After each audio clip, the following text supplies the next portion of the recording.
اوس بلنه ورکوم د ملنګ بابا د حضرت ابوبکر صدیق رضی الله تعالی عنہ د مدرسې پیاوړي استاد عبدالمالک وسیمی ته چې سټیج ته تشریف راوړي. بسم الله الرحمن الرحيم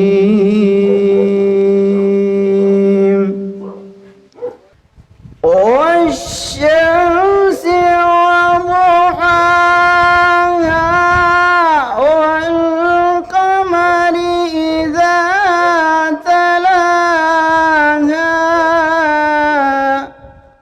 نن چې د کومې پروژې هغه د امتداد په هغه لړۍ کې موږ دلته راجمع شوي یو او هغه پروژه خو سر ته رسېدلې ده. نن به انشاءالله ګټې اخیستنې ته دغه پروژه چې دغه تیاریږي افتتاح به یې کېږي. په دغې لار کې چې هر چا سعی کوشش کړی ده الله تعالی دوی ته پوره اجرونه ورکړي. الله تعالی دې دوی ته مزید توفیق ورکړي.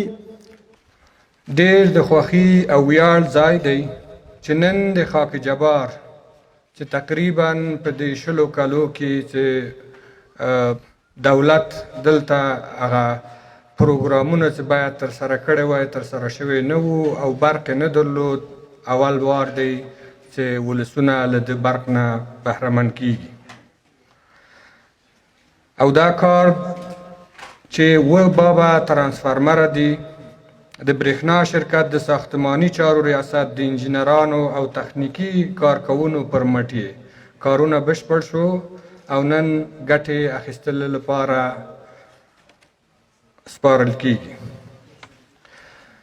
دا ترانسفارمرونه چې دی 1480 کیلو ولټ امپیر ظرفیت لري چې شاوخوا به 1200 کورنیو ته برق ورکول کیږي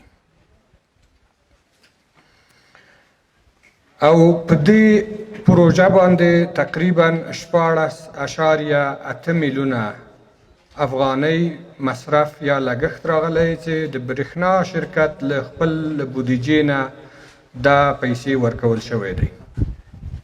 الحمد لله رب العالمين والصلاة والسلام على رسوله محمد وآله وأصحابه أجمعين.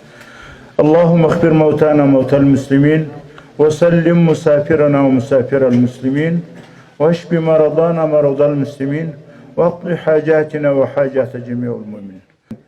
وصلى الله تعالى على خير خلقه محمد وآله وأصحابه أجمعين. آمين يا رب العالمين.